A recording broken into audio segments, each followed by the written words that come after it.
अध्याय एक एक अंत के बाद शुरुआत मम्माह जैसे ही एथन की चेतना वापस लौटी उसके होठों से कराह निकली। एथन की आंखें खुलीं और उसने देखा कि पेड़ की शाखाएं उसके ऊपर लहरा रही हैं। मैं अभी भी जीवित हूँ। मैं कहाँ हूँ? वह धीरे धीरे खुद को ऊपर उठाते हुए बुदबुदाया। यह जानने के लिए कि वह कहाँ है, एथन ने अपने आप को एक जंगल में पाया जो असामान्य रूप से घने घने पेड़ों से भरा हुआ था। यह वह स्थान नहीं था जिसे वह पहचानता था। तभी अचानक यादें उस पर टूट पड़ी, जिससे वह कराहते हुए दुगुना हो गया। लेकिन ये उसकी यादें नहीं थीं। ये एक और एथन ब्रैंडन की यादें थीं, जो अपनी दुनिया से बहुत अलग दुनिया में रहता था। यादों को आत्मसात करना कुछ हद तक कष्टदायक था। प्रत्येक नई जानकारी उसके सिर में दर्द की लहरें पैदा कर रही थी। ऐसा लग रहा है जैसे मेरे दिमाग में छोटी छोटी सुइयां चुभ रही हों। यादों को आत्मसात करने के बाद एथन को लगा कि उसका दिल बैठ गया है। मैं प्रतिभाहीन हूँ, लानत है। उसने फर्श पर मुक्का मारा, जिससे मिट्टी धीरे से ऊपर उड़ गई। ऐसे समाज में जहां अलौकिक क्षमताएं आदर्श थीं, प्रतिभाहीन होना एक अलग तरह की मौत की सजा थी। इस दुनिया में स्कूल के बदमाशों के बजाय एथन को इससे भी बदतर स्थिति का सामना करना पड़ा था। मैं तोप के गोले में तब्दील हो गया, यहाँ तक कि दूसरी दुनिया में भी। मैं अभी भी कमजोर और दयनीय हूँ। उसने अपने क्रोध को नियंत्रित करने के लिए अपने हाथों को कसकर पकड़ लिया। पिछले एथन को जो भयानक प्रशिक्षण मिला था, वह उन जानवरों के खिलाफ जीवित रहने के लिए पर्याप्त नहीं था, जो हर समय उनके शहर के लिए खतरा बने रहते थे। जिस तरह से कुछ प्रतिभाशाली लोग उसे नीची नजर से देखते थे, यहाँ तक कि उसका नाम जानने की भी जहमत नहीं उठाते थे, क्योंकि यह उम्मीद नहीं थी कि वह लंबे समय तक जीवित रहेगा। वास्तविकता से निपटने के अलावा कोई विकल्प न होने के कारण एथन की नजर पूरे क्षेत्र पर पड़ी। यह कैसा नरसंहार है, वह बुदबुदाया। 4 शव पास में ही बिखरे पड़े थे। मेरे पूर्व साथी, उनकी वर्दियां फटी हुई और खून से सनी हुई थीं। उनके चेहरे आतंक और दर्द के भाव से जमे हुए थे। पास ही एक विशाल शव पड़ा था, जिसे अब वह शैडोफैंग वुल्फ के रूप में पहचानता था, जो एक मिडायर्न रैंक का जानवर था, जिसका धूसर फर एथन और उसके साथियों द्वारा प्राप्त अनेक घावों के कारण खून से सना हुआ था। कम से कम यह एथन मरने से पहले बदला लेने में कामयाब रहा, बिल्कुल मेरी तरह, एथन ने व्यंग्यात्मक ढंग से मुस्कुराते हुए कहा, यह देखते हुए कि भाला अभी भी भेड़िए के गले में फंसा हुआ था। उसका मन अपने पिछले जीवन की ओर चला गया। एथन बदमाशी का शिकार था। यह एक अनथीन पीड़ा थी जो उसके साये की तरह उसके पीछे पीछे चल रही थी, और उसके परिवार द्वारा उसे नए शहर में नए सिरे से बसाने की जीतोड़ कोशिशों के बाद भी बनी रही। दुर्भाग्य से इस कदम के साथ उनकी जमापूंजी खत्म हो गई थी, जिससे बचने का कोई और रास्ता नहीं बचा। अभी तक नए शहर में भी एथन अपनी खराब पृष्ठभूमि और कमजोर शरीर के कारण बदमाशी का नया विषय बन गया था। ऐसा लगता है कि यह सब नदी के किनारे पर ही खत्म हो गया। एथन ने अपना सिर पकड़ लिया, क्योंकि उसे वह क्षण याद आ गया जब जैक और उसके दोस्तों ने उसे नदी के किनारे घेर लिया था। नदी के चंगुल में गिरने से पहले उसने जो मारपीट सहन की थी, अब इसका कोई महत्व नहीं रह गया। जब एथन पानी में गिर गया था, तो जैक ने उसे पकड़ने के लिए हाथ बढ़ाया। उसे डर था कि कहीं उस पर हत्या का आरोप न लगा दिया जाए, और तब उसका चुनाव ही मायने रखता था। एथन ने उसे अपनी ओर खींचने का निर्णय लिया था, ताकि नदी का ठंडा आलिंगन उन दोनों को अपने आगोश में ले ले। माँ पापा, उसकी आवाज फट गई। अब आपको एक अतिरिक्त बेकार मुंह को खिलाने के लिए डबल शिफ्ट में काम नहीं करना पड़ेगा। पापा, शायद अब आप अपने उन थके हुए हाथों को आराम दे पाएंगे।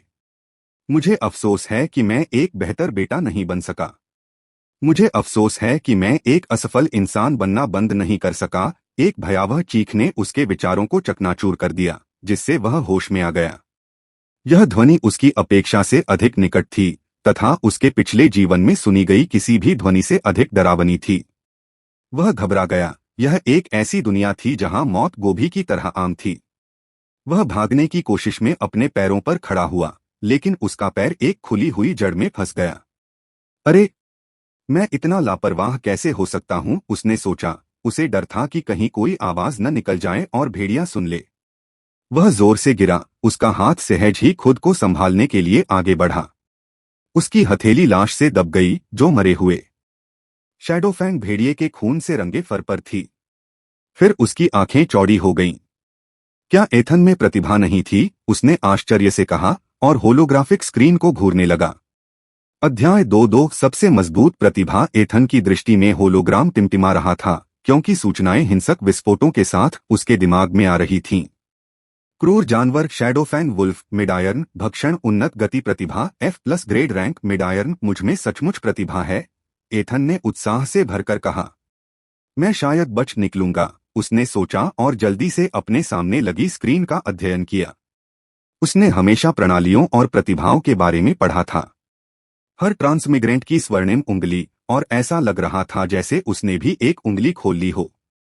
अपने पिछले जीवन में उसने कामना की थी कि वह आधुनिक दुनिया में एक प्रणाली को अनलॉक करेगा, अमीर बनेगा, अपने माता पिता को सेवानिवृत्त करेगा और बदला लेगा। दुर्भाग्यवश भाग्य ने उसके लिए कुछ और ही सोच रखा था। वह हमेशा यही सोचता था, मेरा शापित सिस्टम कहाँ है? निगल जाना, यह शब्द उसकी जुबान पर किसी अजनबी जैसा लगा। स्क्रीन उसके सामने मंडरा रही थी, जवाब का इंतजार कर रही थी। उसने बटन दबाया, उसे दोबारा सोचने का वक्त ही नहीं मिला, खासकर जब भेड़िया पास आ रहा था। अचानक उसके शरीर में शक्ति उमड़ पड़ी और उसे निगल जाने की धमकी देने लगी। दोनों ही जिंदगियों में उसने जो कुछ भी अनुभव किया था उससे बिल्कुल अलग। दुनिया बदल गई, उसकी नजरें तेज हो गईं और उसे लगभग ऐसा महसूस हो रहा था कि दुनिया थोड़ी धीमी हो गई है। आपने शैडोफैन वुल्फ को खा लिया है डिंग। शैडोफैन वुल्फ रूपांतरण के लिए उपलब्ध है डिंग। आपको निम्नलिखित प्रतिभा enhanced speed talent F grade प्राप्त हुई है +3 चपलता मानव एथन ब्रैंडन रैंक लोआयर्न प्रतिभाएं उन्नत गति F ग्रेड रूपांतरण शैडोफैन वुल्फ स्तर 1 स्वास्थ्य अंक 100 मन अंक 100 शक्ति 10 चपलता 13 बुद्धिमत्ता 10 जोश 10 निःशुल्क विशेषताएं 0 कौशल कोई नहीं। जानकारी को संसाधित करते समय एथन का दिमाग तेजी से चलने लगा। उन्नत गति प्रतिभा का ग्रेड F+ से F तक घटा दिया गया था, लेकिन इससे कोई फर्क नहीं पड़ा। वह मारे गए जीवों से क्षमताएं ले सकता था, प्रतिभाओं का एक शस्त्रागार तैयार कर सकता था, एक एक करके एक जीव को मार सकता था। वह उनके कुछ आंकड़े भी ले सकता था जो सोने पर सुहागा था। परिवर्तन विकल्प ने उसका ध्यान खींचा। एथन ने तुरंत उसे चुन लिया। उसे अंदाजा था कि यह क्या कर सकता है। अगर यह वही है जो मैं सोच रहा हूं तो मेरे बचने की संभावना हो सकती है, उसने सोचा। यह बदलाव दर्दनाक नहीं था। उसके शरीर की संरचना पानी की तरह बह रही थी, उसकी हड्डियां और मांसपेशियां बिना किसी प्रयास के खुद को पुनर्व्यवस्थित कर रही थीं। उसका नया शरीर उसे अजीब तरह से स्वाभाविक लगा, मानो वह जीवन भर भेड़िया ही रहा हो।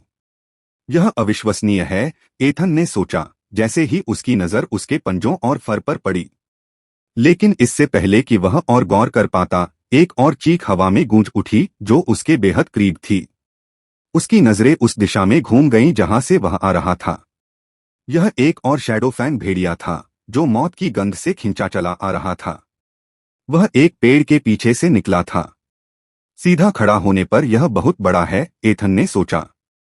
एथन का शरीर तनावग्रस्त होकर लड़ने या भागने की तैयारी कर रहा था, लेकिन ध्यान से देखने पर उसकी आंखें बिना पहचाने या दुश्मनी के उसके ऊपर से गुजर गईं। उसके लिए वह बस एक और भेड़िया था। वह जानवर एथन के मृत साथियों की ओर बढ़ा। एथन ने देखा कि वह खाना खाने लगा, उसके शक्तिशाली जबड़ों के बीच हड्डियां चटकने लगीं। मैं हमेशा कमजोर नहीं रह सकता। अब जब मेरे पास ताकत है तो मुझे कुछ करना होगा, उसने सोचा, फिर धीरे धीरे आगे बढ़ा। उसके पंजे जंगल की जमीन पर चुपचाप चलते हैं। चरता हुआ भेड़िया खतरे से बेखबर अपने भोजन पर केंद्रित रहता है। बिल्कुल सही समय पर एथन ने झपट्टा मारा। उसके दांतों ने भेड़िए के गले को सटीकता से पकड़ लिया था। कहाँ काटना है और कैसे फाड़ना है, इसका ज्ञान उसके भीतर पानी की तरह बह रहा था, मानो वह भेड़िए के रूप में ही पैदा हुआ हो। दूसरे भेड़िए ने पलटवार करने की कोशिश की, लेकिन एथन के जबड़े पहले ही उसकी जरूरी धमनियों को चीर चुके थे। उसने भेड़िए की छाती में छेद करके उसे तुरंत खत्म कर दिया। उसके भेड़िए जैसे हाथ को छाती के पास अंदर एक नुकीली चीज महसूस हुई। उत्सुकतावश एथन ने उसे पकड़ लिया और जमीन पर गिरे जानवर से अपना हाथ हटा लिया। क्या यह क्रिस्टल है? एथन ने कुछ दिलचस्पी के साथ सोचा जब उसने अपने हाथ में रखी चीज पर नजर डाली। अचानक उसे अपने पूर्ववर्ती की और भी यादें ताज़ा हो गईं। उसके हाथ में जो क्रिस्टल था वह एक कोर था जिसका इस्तेमाल शरीर को आयरन रैंक के शिखर तक मजबूत बनाने के लिए किया जा सकता था। लोग धीरे धीरे अपनी रैंक सुधारने के लिए अपने अंदर जमा ऊर्जा को अवशोषित करने के लिए इसका इस्तेमाल करते थे। आमतौर पर कोर जितना ऊंचा होता था उतनी ही शुद्ध ऊर्जा आप कोर से प्राप्त कर सकते थे। उदाहरण के लिए निम्न श्रेणी के लौह कोर का उपयोग करने से व्यक्ति की विशेषता 1 अंक तक बढ़ जाएगी, जबकि उच्च श्रेणी के लौह कोर का उपयोग करने से व्यक्ति की विशेषता 3 अंक तक बढ़ जाएगी। आपको मिलने वाला गुण उस प्रजाति पर निर्भर करता है जिससे आपने कोर प्राप्त किया है। गुणों की संख्या भी कोर की रैंक के आधार पर निर्धारित होती है। मध्य लौह रैंक कोर भक्षण क्रिस्टल पर भक्षण विकल्प देखकर एथन ने तुरंत सहमति देने में कोई संकोच नहीं किया। उसके सामने रखा क्रिस्टल गायब हो गया और ऊर्जा की धाराएं उसके शरीर में प्रवाहित हुई, जिससे ठंडक महसूस हुई और उसका तनावग्रस्त शरीर शिथिल हो गया।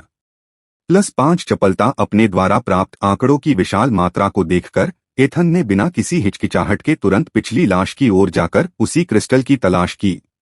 इसे पाकर एथन ने बिना किसी हिचकिचाहट के इसे खा लिया और एक बार फिर वही बातें दोहराई गईं। +5 चपलता अपने शरीर में ऊर्जा का संचार महसूस करते हुए एथन ने अपनी स्थिति की जांच की। मानव एथन ब्रैंडन रैंक मिडायर्न प्रतिभाएं उन्नत गति एफ ग्रेड रूपांतरण शैडोफैन वुल्फ मिडायर्न स्तर 1 स्वास्थ्य अंक 200 मन अंक 200 शक्ति 10 चपलता 23 बुद्धिमत्ता 10 जीवन शक्ति 10 निःशुल्क विशेषताएं 0 कौशल कोई नहीं। उसकी रैंक मिडायर्न हो गई थी। विशेषता मानों पर नजर डालते हुए एथन ने मूल्यांकन किया कि मिडायर्न रैंक के लिए चारों विशेषताओं में से किसी एक में 20 विशेषता अंक की सीमा थी। एथन को यह भी एहसास हुआ कि जिस काम के लिए दूसरे लोगों को कम आयरन वाले कोर बनाने में 10 या उससे ज्यादा समय लगता है, उसे सिर्फ 2 ही लगे और उसने यह लगभग तुरंत कर दिखाया। दूसरों के विपरीत जिन्हें कोर से शुद्ध ऊर्जा धीरे धीरे निकालने में समय लगता है। दूसरे भेड़िए की ओर देखते हुए जिसे उसने हाल ही में मारा था, उसकी आंखों के सामने एक बार फिर खाने का संकेत उभर आया। हालांकि इस बार भेड़िए के प्रकट होने के लिए उसे छूने की आवश्यकता नहीं थी। क्रूर जानवर शैडोफैन वुल्फ भक्षण उन्नत गति प्रतिभा एफ ग्रेड एथन का शरीर उत्सुकता से कांप उठा। एक ही दिन में 2 भेड़िए, ताकतवर बनने के 2 मौके। उसके आसपास के जंगल में अनगिनत जानवर थे जिनमें से हर एक शक्ति का स्रोत था। उन्होंने बिना किसी हिचकिचाहट के डेवोअर का चयन किया। आपने शैडोफैन वुल्फ को खा लिया है। +3 चपलता एथन को लगा कि उसका शरीर मजबूत हो गया है। उसे लग रहा था कि उसकी गति वाकई बढ़ गई है, लेकिन स्टेटस स्क्रीन पर नजर डालने पर उसकी प्रतिभा का स्तर नहीं बदला। हालांकि प्रतिभा का स्तर नहीं बदला, फिर भी उसे लगा कि वह पहले से ज्यादा शक्तिशाली हो गई है। बहरहाल एथन तुरंत उत्साहित हो गया। उसे जो सुनहरी उंगली मिली थी वह अविश्वसनीय रूप से शक्तिशाली थी। मैं सबसे मजबूत प्रतिभा के साथ स्थानांतरित हुआ हूं, एथन ने चेहरे पर मुस्कान के साथ सोचा। उसे मिली प्रतिभा ने उसे थोड़ा बेहतर महसूस कराया। उसे अपने माता पिता को छोड़कर जाने का दुख था। वे 40 के दशक के अंत में थे और वह उनका इकलौता बच्चा था। पिताजी, मां, मैं आशा करता हूं कि आप बेहतर जीवन जिए और आपको एक बेहतर बच्चा मिले। उम्मीद है जब मैं और ज्यादा मजबूत हो जाऊंगा तो धरती पर वापस लौटने की कोशिश करूंगा। इस दुनिया में अनंत संभावनाएं हैं और शायद कोई मौका हो। एथन बुदबुदाया। कुछ सेकंड के लिए भावनाओं ने उसे अभिभूत कर दिया। फिर उसने अपने पूर्ववर्ती की यादों का उपयोग करते हुए खुद को उन्मुख किया। अपनी स्थिति का विश्लेषण करते हुए उन्होंने बुदबुदाया, शहर उत्तर दिशा में लगभग आधा किलोमीटर दूर होना चाहिए। रणनीतिक कारणों से शीघ्र वापसी की आवश्यकता थी। केवल जानवरों के क्षेत्र में बने रहना अनावश्यक जोखिम को आमंत्रित करता था। वह मानव रूप में वापस आ गया और उसका रूपांतरण सहजता से उल्टा होने लगा। बिना रुके उसने अपनी उन्नत गति प्रतिभा को सक्रिय किया और शहर की ओर दौड़ पड़ा। क्या होगा यदि मैं शहर के किसी अनजान शिकारी द्वारा पकड़ा गया और मेरा शिकार कर लिया? तो बेहतर है कि यह जोखिम न लिया जाए। प्रतिभा तुरंत सामने आ गई। जैसे ही उसने सामान्य मानवीय क्षमता से परे गति हासिल की, उसके आसपास की दुनिया धुंधली हो गई और वह अपनी पिछली दुनिया के किसी भी ओलंपिक एथलीट से आगे निकल गया। जैसे ही वह तेजी से जमीन को पार करने लगा, जंगल उसकी परिधीय दृष्टि में एक हरे रंग का धब्बा बन गया। उसके पैरों तले 200 मीटर गायब हो गए। फिर 300 मीटर, 400 मीटर पर शहर की रक्षात्मक दीवारें पेड़ों की कतार से उभर आईं, जिनके धूसर पत्थर के अग्रभाग आसमान की ओर फैले हुए थे। गार्ड गश्ती दल प्राचीर से अपनी सतर्क निगरानी बनाए हुए थे। बादलों से घिरे आकाश में उनकी आकृतियां स्पष्ट दिखाई दे रही थीं। एक गार्ड कैप्टन ने उसे आते देखा और तुरंत हाथ उठाकर रुकने का इशारा किया। उसने आदेश दिया, आग रोको। यह हमारा ही है। रक्षात्मक टुकड़ी ने सैन्य सटीकता के साथ जवाब दिया और अपनी तोपों और मिश्रित धनुषों की कतार नीचे कर दी। गेट खोलो, कप्तान ने आदेश दिया। विशाल द्वार धीरे धीरे खुला। गेट के अंदर कैप्टन मॉरिसन उसका इंतजार कर रहे थे। अधिकारी की ई ग्रेड एनहांसमेंट प्रतिभा ने उसे कमांड पोजीशन दिला दी थी, हालांकि यह इतनी शक्तिशाली नहीं थी कि उसे कोई और प्रतिष्ठित पोस्टिंग मिल सके। क्या तुम 7वें दस्ते से नहीं हो? उसने कहा। उसकी भौहें गहरी होती गईं। बाकी लोग कहाँ हैं? स्क्वाड 7 की हताहत दर अच्छी तरह से प्रलेखित थी। एक सूचना एकत्र करने वाली इकाई जो पूरी तरह से प्रतिभाहीन सैनिकों से बनी थी, जिसे दीवारों से परे खतरनाक 500 मीटर की परिधि में गश्त करने के लिए नियुक्त किया गया था। वे मर चुके हैं, एथन ने पुष्टि की। हमारा सामना एक शैडोफैन भेड़िए से हुआ। बाकी वह रुका और सावधानी से अपनी कहानी गढ़ने लगा। उन्होंने मुझे अतिरिक्त सैनिक जुटाने का आदेश देते हुए हमला किया। जब तक मैं वापस लौट पाया, बहुत देर हो चुकी थी। कैप्टन मॉरिसन ने सिर हिलाकर रिपोर्ट को उदासीनता से स्वीकार कर लिया। प्रतिभाहीन सैनिकों की मौत रोजमर्रा की घटना थी, एक सांख्यिकीय वास्तविकता जिसे सेना ने बहुत पहले ही सामान्य मान लिया था। बाकी दिन आराम करो, उन्होंने आदेश दिया। कल एक नई यूनिट में तैनाती के लिए रिपोर्ट करो। एथन के जाते ही मॉरिसन ने गहरी सांस छोड़ी। ऐसे दिनों में कमान का बोझ और भी भारी हो जाता है। उनकी ई ग्रेड प्रतिभा ने उन्हें प्रतिभाहीनों की श्रेणी से ऊपर तो उठा दिया था, लेकिन इतना ऊंचा नहीं कि व्यवस्था में कोई सार्थक बदलाव ला सकें। वे बीच में ही फंसे रहे, इतने ऊंचे कि अन्याय को देख सकें, पर इतना नीचे कि उसे सुधार न सकें। अपनी सीमाओं की याद दिलाता है। उनके पद ने उन्हें मिशन सौंपने की अनुमति तो दी, लेकिन उस बुनियादी ढांचे को चुनौती देने की नहीं जो प्रतिभाहीन सैनिकों को डिस्पोजेबल संसाधन मानता था। व्यवस्था की दक्षता इसी व्यवस्था पर निर्भर थी। प्रतिभाहीन सैनिकों का इस्तेमाल जरूरी खुफिया जानकारी इकट्ठा करने के लिए करना और साथ ही ज्यादा मूल्यवान उन्नत कर्मियों के लिए जोखिम को कम करना।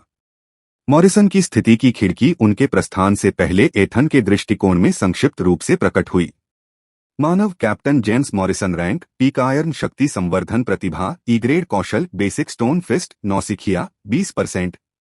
शैडोफैन वुल्फ के विपरीत कप्तान के पास उसकी प्रतिभा के बगल में कोई भक्षण चिन्ह नहीं था। इसके केवल 2 ही कारण थे, या तो एथन को प्रतिभाओं को खाने के लिए एक मृत शव की आवश्यकता थी, या वह केवल जानवरों की प्रतिभाओं को ही खा सकता था। अध्याय 3:3 दूसरा जागरण। भूख और गरीबी ने एथन को सैन्य कैंटीन की ओर धकेल दिया। उसका पेट उसकी घटती वित्तीय स्थिति के अनुरूप गुर्रा रहा था। सैनिक का वेतन मुश्किल से जीवित रहने के लिए पर्याप्त था, जो कि प्रति माह 2 लौह ग्रेड कोर था, विशेष रूप से किसी ऐसे व्यक्ति के लिए जिसे प्रतिभाहीन कहा जाता था। उनसे दीर्घकालिक वित्तीय योजना की आवश्यकता की उम्मीद नहीं की जाती थी। कैंटीन एक उपयोगी कंक्रीट भवन के भूतल पर स्थित थी। इसकी ऊंची खिड़कियों से दोपहर की रोशनी अंदर आती थी, जो पंक्तियों में रखी धातु की मेजों पर कठोर छाया डालती थी। दिन का दोपहर का भोजन एक प्रकार का मांस स्टू था, जो एक साधारण लेकिन पोषक तत्वों से भरपूर भोजन था, जो स्वाद को खुश करने के बजाय सैनिकों को ऊर्जा देने के लिए बनाया गया था। परोसने वाले स्टेशनों से उठती भाप में परिचित मसालों का मिश्रण था। यह सेना का कृत्रिम मांस को कुछ हद तक स्वादिष्ट बनाने का प्रयास था। एथन कतार में शामिल हो गया और कुछ ही देर में एक व्यक्ति ने उसे बुलाया। एथन ने मुड़कर देखा तो उसके पीछे जैक चेन खड़ा था, जिसने शहर की दीवार के पहरेदारों वाली धूसर वर्दी पहन रखी थी। यह वर्दी उसके जैसे अग्रिम पंक्ति के स्काउट्स की कीचड़ से सनी पोशाकों से कहीं ज्यादा साफ थी। मानव जैक चेन, रैंक लोआयरन, खतरे की समझ प्रतिभा एफ ग्रेड, कौशल बुनियादी छठी इंद्री नौसिखिया। 18 वर्ष की आयु में वे एक ही उम्र के थे, लेकिन जैक की दीवार रक्षक के रूप में नौकरी का अर्थ था कि वह संभवतः 19 वर्ष तक जीवित रहेगा। एक ऐसी विलासिता जिस पर कई प्रतिभाहीन लोग भरोसा नहीं कर सकते। हालांकि जैक की रैंक पिछले एथन जैसी ही थी, जो लोआयरन थी। लेकिन उनकी ताकत का स्तर एक जैसा नहीं था। चूंकि जैक को अवशोषित करने के लिए ज्यादा आयरन कोर दिए गए थे, जिससे उसे ज्यादा विशेषता अंक मिले। आज मैंने तुम्हारे मिशन के बारे में सुना, जैक ने कहा। उसके चेहरे पर सच्ची चिंता साफ झलक रही थी और उसने एथन का कंधा थपथपाया। आसपास का जायजा ले रहा हूं, मुझे खुशी है कि तुम जिंदा वापस आ गए। शुक्रिया, मैं इसकी कदर करता हूं, एथन ने अपने साथी को ध्यान से देखते हुए जवाब दिया। उसके पूर्ववर्ती की यादें जैक को अकादमी के एक सहपाठी के रूप में चित्रित करती थीं और दोनों को ही सेना में तोप के चारे के रूप में भर्ती किया गया था। लेकिन एथन के विपरीत, जिसे प्रतिभाहीनता का अभिशाप मिला था, जैक की एफ ग्रेड खतरे की समझ ने उसे अग्रिम पंक्ति की ड्यूटी से बचा लिया था और उसे दीवार की रखवाली के लिए भेज दिया था। अपेक्षाकृत रूप से कहें तो यह एक आरामदायक पद था। इसके अलावा एथन को लो आयरन कोर ग्रेड तक पहुंचने के लिए एक आयरन कोर दिया गया था, जबकि जैक को और भी दिया गया था। परोसने वाले कर्मचारियों ने अपनी ट्रे भरी और अपना हिस्सा परोसना शुरू किया। स्टू उनके कटोरे में गीले छींटों के साथ गिरा, मांस के टुकड़े गाढ़ी भूरी ग्रेवी में तैर रहे थे। क्या आप बुरा मानेंगे अगर मैं आपके साथ आ जाऊं? जैक ने एथन के पीछे पीछे कोने वाली मेज की ओर बढ़ते हुए पूछा। मेरा रिलीफ 1 घंटे बाद शुरू होगा और मुझे यह जानकर बहुत खुशी होगी कि आपने वहां कैसे टिके रहे। अगर मुझे कभी आगे की तरफ तैनात किया गया तो शायद इससे मुझे ज्यादा देर तक टिकने में मदद मिलेगी। एथन ने सिर हिलाया और दोनों निकासों की अच्छी नजर वाली एक मेज चुनी। उसकी पिछली जिंदगी की पुरानी आदतें अब शायद ही खत्म हो रही थीं। वह दीवार से पीठ टिकाकर बैठ गया। ऐसी स्थिति में उसके पिछले जन्म के बदमाश जैक थॉम्पसन उसका बेरहमी से मजाक उड़ा सकते थे। विडंबना यह थी कि वह समझ गया था कि वह दीवार से सटा हुआ है। खाना खाते हुए जैक आगे झुका। उसकी आवाज एक षड्यंत्रकारी फुसफुसाहट में बदल गई। तो बताओ, तुम वहां कैसे बच गए? सबको पता है कि प्रतिभाहीन स्काउट्स के बचने की दर। वह रुक गया। उसे एहसास हुआ कि बहुत देर हो चुकी है और वह खतरनाक जगह पर कदम रख रहा था। एथन रुक गया। चम्मच उसके मुंह तक आधा पहुंच चुका था। दोनों जिंदगियों की यादें उसके मन में गुंथी हुई थीं, डूबने का खौफ, बदले का गुस्सा, उसका पुनर्जन्म। लेकिन ये ऐसी कहानियां नहीं थीं जिन्हें वह साझा कर सकता था। मेरी पूरी टीम मर गई, उसने अंततः धीमी आवाज में कहा। मैं तो बस संयोग से बच गया। जैक के चेहरे पर एक पल के लिए सन्नाटा छा गया। फिर जब उसे अपनी बड़ी सामाजिक भूल का एहसास हुआ तो उसके चेहरे पर भय छा गया। मुझे माफ करना, उसने हकलाते हुए कहा, अपनी प्लेट में खाना इधर उधर धकेलते हुए। मुझे ऐसा नहीं करना चाहिए था। कोई बात नहीं, एथन ने उसकी बात बीच में ही रोक दी। इसकी चिंता मत करो। लेकिन मैं सचमुच कुछ नहीं कर सकता। मुझे नहीं पता कि मैं कैसे बच गया। झूठ उसके मुंह से आसानी से निकल आया। सच तो यह है कि यह कहीं ज्यादा जटिल था। इस शरीर का असली मालिक एथन बहुत पहले ही उस जंगल में मर चुका था। जब एथन ने जैक को विषय बदलने के एक अजीब प्रयास में उलझते देखा तो वह सोचने से खुद को नहीं रोक सका। उसे कितनी प्रतिभाओं को आत्मसात करने की आवश्यकता होगी इससे पहले कि वह धमकाए जाने या एथन की तरह शिकार बनने की चिंता किए बिना सामान्य रूप से रह सके। जैक के जाने के बाद एथन ने कुछ बहाने सोचने की कोशिश की जिनका इस्तेमाल वह किसी समय अपनी नई शक्ति दिखाने के लिए कर सके। वह जानता था कि वह हमेशा के लिए छिप नहीं सकता और उसे किसी न किसी समय अपनी प्रतिभा का इस्तेमाल करना ही होगा। वह यह जरूर नहीं दिखाएगा कि वह राक्षस में बदल सकता है, लेकिन वह यह जरूर दिखा सकता है कि उसमें गति जैसी प्रतिभा है। और एथन की यादों में, या अब उसकी यादों में, कुछ गहराई से खोजबीन करने के बाद उसे दूसरी जागृति का ख्याल आया। दूसरी जागृति इस दुनिया के सबसे बड़े रहस्यों में से एक थी।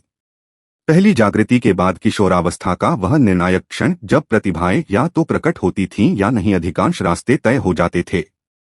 प्रतिभाशाली आगे बढ़ते थे, प्रतिभाहीन सेवा करते थे। व्यवस्था निर्दयतापूर्वक कुशलता से काम करती थी। लेकिन दूसरी जागृति ने इस व्यवस्थित व्यवस्था को चुनौती दी। इतिहास में केवल 3 ही मामले दर्ज हैं और हर एक पर गहन अध्ययन और अटकलों का दौर रहा है। पहली घटना 50 वर्ष पहले घटित हुई थी। एक प्रतिभाहीन व्यापारी ने डाकुओं के हमले के दौरान अचानक सी ग्रेड अग्नि हेरफेर का प्रदर्शन किया था। दूसरा मामला लगभग 18 वर्ष पहले बीस्ट टाइड के दौरान सामने आया था, जहां एक सैनिक ने अपनी दूसरी प्रतिभा, ए ग्रेड रक्षात्मक प्रतिभा विकसित की। चिकित्सा रिकॉर्ड, प्रतिभा मूल्यांकन और पर्यावरणीय कारकों का गहन विश्लेषण किया गया, फिर भी इन असाधारण घटनाओं की व्याख्या करने वाला कोई सामान्य सूत्र सामने नहीं आया। कुछ सिद्धांतकारों ने अत्यधिक तनाव को एक ट्रिगर बताया, अन्य ने गुप्त वंशीय सक्रियता का सुझाव दिया।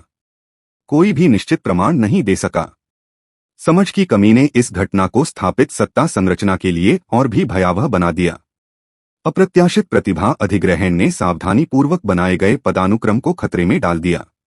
अगर प्रतिभाएं स्वतःस्फूर्त रूप से उभर सकती थीं, तो व्यवस्था नियंत्रण कैसे बनाए रख सकती थी? आखिरकार अगर लोग इस नियम को तोड़ पाते तो 18 साल की उम्र में ही प्रतिभाएं जागृत हो जाती थीं। इसका मतलब था कि कुछ लोग अपनी प्रतिभा जागृत कर लेते थे, लेकिन जागृतिकर्ता के रूप में उनका नाम डेटाबेस में मौजूद नहीं होता था। द्वितीय जागृति मामलों को ऐतिहासिक रूप से महत्वपूर्ण ध्यान और संरक्षण प्राप्त हुआ है। सेना ने उन्हें यह समझने की संभावित कुंजी के रूप में महत्व दिया कि कैसे अधिक प्रतिभाशाली सैनिक तैयार किए जा सकते हैं। यहां तक कि दूसरी बार जागृति के दौरान एफ ग्रेड की प्रतिभा के लिए भी अध्ययन आवश्यक था। एथन ने सैन्य कैंटीन छोड़ दी तथा शहर का भ्रमण करने से मना कर दिया, क्योंकि उसे अपने दिमाग में भरी विरासत में मिली यादों से परे इस दुनिया को समझने की जरूरत थी। डिस्ट्रिक्ट 3 की सड़कें उसके सामने फैली हुई थीं। ऊंची दीवारों ने विभिन्न क्षेत्रों को अलग अलग हिस्सों में बांट दिया, जिससे उल्लंघन की स्थिति में बचाव योग्य स्थिति बन गई। बाजार और आवासीय क्षेत्र इन क्षेत्रों में बसे हुए थे तथा मानव जीवन अभी भी लगातार आने वाली समुद्री लहरों के खतरे के बीच चल रहा था। उसके शरीर के पिछले मालिक की यादें हर दृश्य के लिए संदर्भ प्रदान करती थीं। 20 साल पहले विशाल ज्वार ने हजारों अन्य लोगों के साथ उसके माता पिता को भी ली लिया था। जिस अनाथालय में उसका पालन पोषण हुआ, वह जिला 3 में खतरे वाले क्षेत्र और रक्षा की पहली पंक्ति के पास स्थित था। जिस अकादमी में उन्होंने हाल तक अपनी किशोरावस्था बिताई थी, वह डिस्ट्रिक्ट 2 में थी तथा इसकी मीनारें मध्यवर्ती दीवारों के ऊपर से दिखाई देती थीं। लेकिन अब उनका ध्यान जिला 2 स्थित अनुसंधान संस्थान की ओर आकर्षित हुआ। अपनी बेदाग सफेद दीवारों और खूबसूरत वास्तुकला के पीछे टियाना का जीवन सुखी था। उसकी बी ग्रेड विश्लेषणात्मक प्रतिभा ने उन दरवाजों को खोल दिया था जिन्हें उसकी प्रतिभा की कमी ने मजबूती से बंद कर दिया था। उनके अतीत की यादें सामने आ गईं। 6 साल पहले अकादमी के प्रांगण में एक धूप भरी दोपहर 3 बड़े छात्र एक चश्मा पहने लड़की को परेशान कर रहे थे और उसके शोध के नोट्स चुराने की कोशिश कर रहे थे। एथन, जो तब भी शारीरिक रूप से सामान्य था, उनके बीच खड़ा था। उस दिन उसे खूब मारा पीटा गया था, लेकिन कम से कम बदमाश नोट्स तो नहीं ले गए थे। इसके बाद टियाना ने उसे अस्पताल तक पहुंचाने में मदद की थी। उसके छोटे छोटे हाथ आश्चर्यजनक रूप से स्थिर थे जब वह उसके घावों पर थपथपा रही थी। यही तो शुरुआत थी। अकादमी में अपने बाकी के वर्षों में वे एक दूसरे के और भी करीब आ गए थे। वह क्रांतिकारी शोध के अपने सपने साझा करती थी। वह सुनता रहता, उसकी दुनिया का हिस्सा बनकर संतुष्ट रहता, भले ही वह सतही तौर पर ही क्यों न हो। फिर जागरण समारोह हुआ। छात्र बड़े हॉल में इकट्ठा हुए और बारी बारी से प्रतिभा मापक क्रिस्टल के पास पहुंचे। टियाना का क्रिस्टल नीली रोशनी से चमक रहा था, बी ग्रेड विश्लेषणात्मक प्रतिभा। मंच छोड़ने से पहले ही शोध फर्मों ने उससे संपर्क कर लिया था। जब एथन की बारी आई तो क्रिस्टल काला ही रहा। कोई प्रतिभा नहीं, कोई भविष्य नहीं। अगले ही दिन सेना के भर्ती अधिकारी उसके पास पहुंच गए। उनके पूर्ववर्ती की टियाना के साथ आखिरी मुलाकात उनकी स्मृति में ताजा थी। टियाना ने उन्हें हेडमास्टर के दफ्तर से निकलते हुए देखा था। उनकी आंखें रोते रोते लाल हो गई थीं। हम कोई और रास्ता निकाल सकते हैं, उसने जोर देकर कहा था। मेरी रिसर्च इंटर्नशिप तनख्वाह बहुत अच्छी है। लेकिन उसने उसे वहीं रोक दिया था। उसकी यादें उस पल का बोझ लिए हुए थीं। उसके दिल में गर्व और शर्म की जंग चल रही थी। हम ऐसा नहीं कर सकते। मुझे आशा है कि तुम्हारा जीवन अच्छा होगा, उसने कहा था। उसके शब्द उसके मुंह में राख की तरह लग रहे थे। उनका हमेशा से मानना था कि जो व्यक्ति अपने जीवनसाथी की रक्षा नहीं कर सकता, वह जीवनसाथी पाने का हकदार नहीं है। और वह ऐसा व्यक्ति नहीं बनना चाहते थे। उसने बहस करने की कोशिश की, लेकिन वह चला गया। अगले दिन वह सैन्य ड्यूटी पर पहुंच गया। उसने उसे फिर कभी नहीं देखा। हालांकि उसके पूर्ववर्ती को कभी कभी शहर के केंद्र में लगे शोध प्रकाशनों पर उसका नाम दिखाई दे जाता था। अब डिस्ट्रिक्ट 3 में खड़े होकर एथन ने दूर से ही इस विरासत में मिले दिल टूटने का आकलन किया। उनकी तीव्र गति की प्रतिभा और द्वितीय जागृति मामले के संरक्षण ने समीकरण को बदल दिया था। सैद्धांतिक रूप से अब वह उसे खोज सकता था। हालांकि इस समय उनके बीच का अंतर बहुत बड़ा था।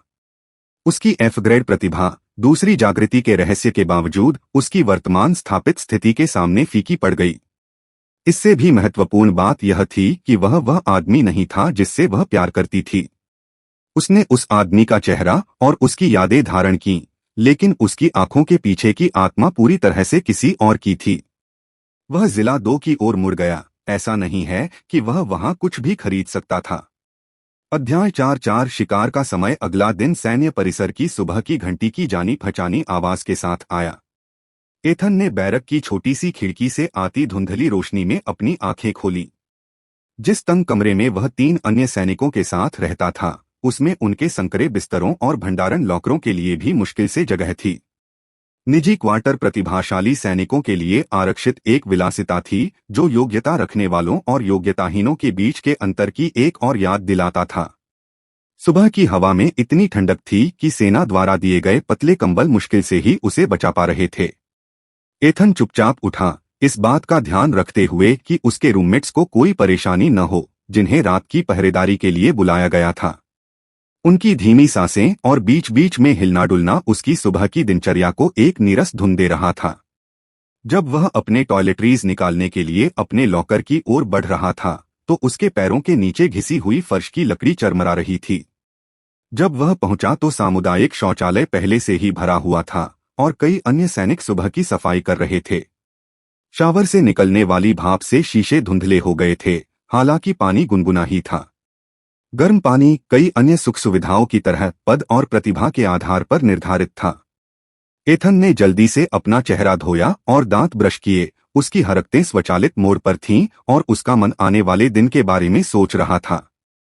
नाश्ता शुरू होने में 10 मिनट बाकी थे। एथन कैंटीन की ओर चल पड़ा। उसे यह देखकर कोई आश्चर्य नहीं हुआ कि वहां पहले से ही लंबी लाइन लगी हुई थी। दर्जनों सैनिक, जिनमें से अधिकांश के चेहरे पर भी वही थकावट थी, दरवाजे खुलने का इंतजार कर रहे थे। उनकी वर्दी उन्हें साथी व्यय योग्य के रूप में चिह्नित करती थी। स्काउट, दीवार गश्ती और रखरखाव दल। प्रतिभाशाली सैनिक अपने बढ़े हुए वेतन और विशेषाधिकारों के साथ जिला 2 के रेस्तरां में भोजन कर सकते थे या अपने क्वार्टरों में भोजन मंगवा सकते थे। कैंटीन के दरवाजे खुलते ही लाइन आगे बढ़ गई। सादे दलिया और अंडों की खुशबू फैल गई। एथन ने अपने साथी सैनिकों को नई नजरों से देखा। भीड़ को देखते हुए उसकी स्थिति की खिड़की कभी कभी चमक उठती थी। ज्यादातर सैनिकों में कोई भी प्रतिभा सूचक नहीं दिखा, जिससे उनकी स्थिति प्रतिभाहीन रंगरूटों की ही पुष्टि होती थी। जिन कुछ सैनिकों में प्रतिभा दिखी वे एफ ग्रेड के थे, बस इतना कि उन्हें थोड़ा बेहतर स्थान मिल सके, लेकिन इतना नहीं कि वे डिस्ट्रिक्ट 3 से पूरी तरह बच सकें। अपना सादा नाश्ता खाने के बाद एथन अपने पुनर्नियुक्ति के लिए शहर की दीवारों की ओर चल पड़ा। कैप्टन मॉरिसन दीवार के अवलोकन मंच के ऊपर खड़े होकर सैनिकों के एक समूह को आदेश दे रहे थे, जो अलग अलग स्तर पर ध्यान से सुन रहे थे। एथन ने धैर्यपूर्वक प्रतीक्षा की और इस समय का उपयोग कप्तान को कल की तुलना में अधिक ध्यान से देखने में किया। मॉरिसन की हरकतें उसकी ई ग्रेड एनहांसमेंट प्रतिभा को उजागर कर रही थीं, सूक्ष्म लेकिन मौजूद। उसके हाव भाव जरूरत से ज्यादा जोर दिखा रहे थे। एथन ने सोचा कि यह वर्षों से अनजाने में अपनी क्षमता का उपयोग करने का परिणाम था। जब बाकी सैनिक तितर बितर हो गए तो एथन उनके पास आया। कैप्टन, मैं यहाँ दोबारा तैनाती के लिए आया हूँ, उसने बताया और अपने पूर्ववर्ती की यादों से मिली उचित सैन्य मुद्रा बनाए रखी। मॉरिसन ने उसकी तरफ देखा। उसके चेहरे पर पहचान की झलक थी। तुम स्क्वाड 7 में ही रहोगे, उसने तथ्यात्मक रूप से कहा। 4 और सदस्य तुम्हारे साथ जुड़ेंगे। एथन ने अपनी संतुष्टि को ध्यान से छिपाते हुए सिर हिलाया। यही तो उसकी उम्मीद थी। दीवार पर पहरा देने जैसी सुरक्षित नौकरी में नए जानवरों से सामना और उन्हें खाने के उसके मौके सीमित हो जाएंगे। प्रत्येक नई प्रतिभा और परिवर्तन जो वह प्राप्त कर सकता था, वह तोप का चारा बनने से एक और कदम दूर अस्तित्व और उन्नति के लिए एक और उपकरण का प्रतिनिधित्व करता था। कुछ ही देर बाद 4 नए दल के सदस्य वहां पहुंचे। उनके हावभाव और हावभाव से किसी औपचारिक परिचय से पहले ही उनकी प्रतिभाहीनता का पता चल गया। अधिकांश सैन्य भर्तियों की तरह उन्हें भर्ती होने से पहले लोअर रैंक हासिल करने के लिए एक एकल आयरन कोर दिया गया था, जो उनकी खतरनाक भूमिका में बुनियादी अस्तित्व के लिए आवश्यक न्यूनतम वृद्धि थी। एथन के दिमाग में उनके नाम और चेहरे धुंधले हो गए। झांग, लियू, वांग और चेन सभी युवा थे। सभी के चेहरे पर ऐसे भाव थे जैसे वे अपनी भूमिका को व्यर्थ की संपत्ति समझते हों। मॉरिसन ने अपने मिशन को दक्षतापूर्वक रेखांकित किया। एक बार फिर उन्हें शहर की दीवारों के चारों ओर 500 मीटर के दायरे को साफ करने की जिम्मेदारी सौंपी गई। किसी भी तरह की असामान्यता या राक्षस के दिखने की तुरंत सूचना देनी थी। मानक प्रक्रिया के तहत लोअर रैंक से ऊपर की किसी भी चीज से भिड़ना मना था। हालांकि एथन अपने पूर्ववर्ती की यादों से जानता था कि कितनी बार जरूरत ऐसे नियमों पर भारी पड़ जाती है। कैप्टन की ब्रीफिंग में खतरे के आकलन और बचाव के रास्तों पर बहुत अधिक ध्यान दिया गया। उनके लहजे से पता चल रहा था कि उन्होंने यह भाषण पहले भी अनगिनत बार दिया है। याद रखें, उन्होंने जोर देकर कहा, आपकी प्राथमिक भूमिका टोही है। अगर आपको कुछ भी असामान्य दिखाई दे तो तुरंत रिपोर्ट करें। हीरो बनने की कोशिश न करें। 500 मीटर के क्षेत्र में मुख्य रूप से निम्नलौ श्रेणी के जानवर पाए जाते थे तथा कभी कभी मध्यलौ श्रेणी के जानवर भी मानव बस्तियों के निकट आसान शिकार की तलाश में पाए जाते थे। हर एक में नई प्रतिभाओं को आत्मसात करने और अपने बढ़ते शस्त्रागार में नई क्षमताएं जोड़ने की क्षमता थी। चुनौती यह थी कि वह अपने साथियों को अपनी क्षमताएं बताए बिना शिकार के अवसर कैसे खोजे। मॉरिसन ने जब ब्रीफिंग समाप्त की तो सुबह का सूरज ऊपर चढ़ रहा था, जिसकी रोशनी शहर की रक्षात्मक बाधाओं पर पड़ रही थी। दीवारों के पार जंगल जानवरों और अफसरों से भरा हुआ इंतजार कर रहा था। एथन ने अपने मानक भाले की जांच की, जिसकी लोहे से मजबूत नोक कम लोहे के स्तर के खतरों के लिए बमुश्किल पर्याप्त थी। लेकिन कल के विपरीत अब उसके पास उसका गुप्त हथियार था, एक शैडो फैंग वुल्फ में बदलने की क्षमता और पहले से ही अर्जित उन्नत गति प्रतिभा, और साथ ही एक मध्यम लोहे के स्तर के योद्धा की चपलता भी। अध्याय 5 नई प्रतिभा। शहर के दरवाजे उनके पीछे बंद हो गए। 4 सिपाही, एक मिशन। एथन ने इलाके का जायजा लिया। यह जंगल में उसका दूसरा दौरा था। मुझे कमान संभालनी चाहिए, एथन ने कहा। मैं पहले भी एक बार इन गश्तों से बच निकला हूं, चेन ने सिर हिलाया। लेकिन बाकी लोग सहमत नहीं दिखे। टेलर आगे बढ़ा। मतलब भागकर बच गए क्या? उसके होंठ मुस्कुराहट और खींच के बीच कुछ मुड़ गए। अपनी पूरी टीम को मरने के लिए छोड़ दिया और खुद को बचा लिया। एथन की उंगलियां अपने हथियार पर कस गईं। यह आरोप चुभ रहा था, इसलिए नहीं कि यह सच था, बल्कि इसलिए कि असली एथन कल ही यहीं मर गया था। इन बदले हुए लोगों को जरा भी अंदाजा नहीं था कि वे वहीं खड़े हैं जहां उनके पूर्ववर्ती का खून धरती में समा गया था। एथन ने कहा, अकेले जाना आत्महत्या है। कायरों के साथ रहने से अकेले रहना बेहतर है। टेलर दूसरों की ओर मुड़ा। हम अलग हो गए। इस तरह ज्यादा दूरी तय कर लो। अगर होशियार हो तो दीवारों की नजर में रहो। उसने अपने भाले की तरफ देखा, फिर जंगल की तरफ। 6 घंटे बाद यहीं फिर मिलना। कोई बहादुरी वाली कोशिश मत करना। चेन हिचकिचाते हुए एथन और टेलर के बीच देखने लगा। रुको, उसने टेलर के पीछे दौड़ते हुए पुकारा। 2 आंखें एक से बेहतर होती हैं। बचा हुआ सिपाही झांग कुछ बोला तक नहीं, बस एक दिशा चुन ली और पेड़ों में गायब हो गया। उत्तम। एथन ने तब तक इंतजार किया जब तक उनके कदमों की आहट धीमी नहीं हो गई। एथन 100 मीटर भी नहीं चला था कि उसे एक आवाज सुनाई दी। उसकी बाईं ओर एक शाखा टूटकर गिर पड़ी। एथन ठिठक गया। 20 मीटर दूर एक रेजरबैक सुअर। उनकी प्रतिभा लोहे को बढ़ाने की है। वे अपने दांतों पर लोहा चढ़ा सकते हैं, जिससे उनकी पहले से ही जबरदस्त शक्ति और बढ़ जाती है। एथन बुदबुदाया। क्रूर जानवर रेजरबैक सुअर rank mid iron enhancement talent F+ grade razorback boar shadowfang wolf के समान ही प्रतिभाशाली था। F+ ग्रेड प्रतिभा के साथ उनकी रैंक भी समान थी। सुअर ने एथन को रणनीति बनाने का मौका नहीं दिया, इससे पहले कि उसकी मांसपेशियां तनावग्रस्त हो जाएं और उसके खुर चूल्हे में धंस जाएं, और वह आगे बढ़ने के लिए तैयार हो गया। जैसे ही वह विस्फोटक बल के साथ आगे बढ़ा, उसके लोहे से वर्धित दांत चमक उठे। उसके आक्रमण के नीचे जमीन फट गई, मिट्टी और पत्थर बिखर गए। एथन ने अपनी उन्नत गति प्रतिभा को सक्रिय किया। दुनिया बदल गई और सूअर की हरकतें ज्यादा साफ और पढ़ने लायक हो गईं। सूअर के गरजते हुए गुजरते ही वह एक तरफ मुड़ गया, उसके दांत उससे कुछ सेंटीमीटर दूर रह गए। सिर्फ हवा के विस्थापन से ही उसके कपड़े फट गए। उसका भाला सूअर के मांस की तलाश में आगे बढ़ा। सूअर अप्रत्याशित फुर्ती से घूमा और भाले की नोक को अपने दांतों पर पकड़ लिया। धातु धातु से टकराने की आवाज निकली, चिंगारियां उड़ी। क्लैंग इसका प्रभाव एथन की भुजाओं तक पहुंचा, जिससे हथियार उसकी पकड़ से लगभग छूट गया। उन्होंने अपनी स्थिति पुनः निर्धारित की और एक दूसरे के चारों ओर चक्कर लगाने लगे। सूअर की आंखें उसकी गतिविधियों पर नजर रख रही थीं। कई बार प्रहार करने के बाद एथन को एहसास हुआ कि प्रत्येक असफल प्रहार के साथ उसका भाला अधिक कुंद होता जा रहा था, जबकि उसका प्रतिद्वंद्वी अपेक्षाकृत सुरक्षित रह रहा था। सूअर ने एक बार फिर हमला किया। एथन ने चकमा दिया, पलटवार किया और उसी मजबूत रक्षा पंक्ति का सामना किया। उसकी बढ़ी हुई गति ने उसे जिंदा तो रखा, लेकिन उसके अलावा कुछ खास हासिल नहीं कर पाया। हालात का जायजा लेते हुए उसके माथे पर पसीने की बूंदें उभर आईं। उसकी विशेषताओं ने कहानी बयां कर दी। 23 की चपलता के कारण वह मौत और नुकसान से बच सकता था, लेकिन 10 की ताकत के कारण वह सूअर की सुरक्षा को भेदने में असमर्थ था। यह क्रम जारी रहा। शुल्क, चकमा, हड़ताल, स्पार्क्स, हर बातचीत उन्हें एक अपरिहार्य निष्कर्ष के करीब ले जा रही थी। एथन की सहन शक्ति कमजोर होती जा रही थी। उसकी गति कमजोर होती जा रही थी। सूअर उसे चीरता जा रहा था। जब तक भाला जंगल की जमीन पर गिर पड़ा। सूअर का हमला क्षण भर के लिए लड़खड़ाया, क्योंकि उसकी सहज प्रवृत्ति ने उसे किसी जाल का आभास कराया। एथन ने इस बदलाव को अपनाया और उसे अपने अंदर पानी की तरह बहने दिया। उसकी हड्डियां हिल गईं और उसकी मांसपेशियां और स्नायुबंधन फिर से संरेखित हो गए।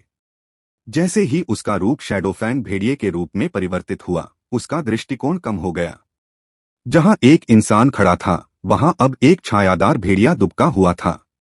सूअर की छोटी छोटी आंखें चौड़ी हो गईं। उसका आदिम दिमाग यह समझने की कोशिश कर रहा था कि एक इंसान का एक खूंखार जानवर बन जाना नामुमकिन है।